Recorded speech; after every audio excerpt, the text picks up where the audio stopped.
Really ask yourself, which one of these do you want? First thing is understanding what discipline is. And we all understand that now because I've already said it multiple times. Is picking the harder choice out of the two choices that you have.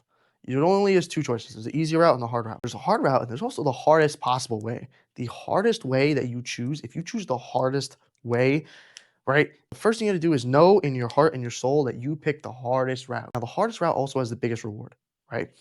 And I want you to understand how dopamine works, right? Short-term dopamine and long-term dopamine. The short-term will go like this. Spike, then you'll come down later, and I'll flatline. That is your short-term dopamine. You'll actually go below. Because you know you enjoyed that short-term dopamine, your dopamine's now even lower than where you begun. Long-term, if you don't eat the donut, guess what happens? Watch. You decide, here, I'm not going to eat that donut.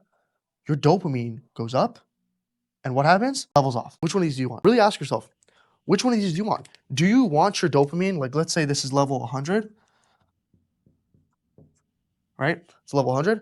Do you want to hit that level 100 temporarily and then come all the way back down to like -30?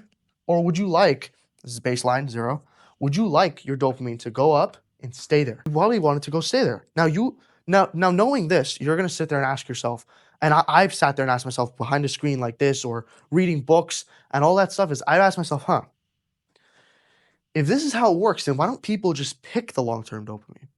Right? Whatever it is you know that you're happier when you pick the harder choice, right? And that's what you really have to ask yourself is, are you willing to go through the lows to get to the highs?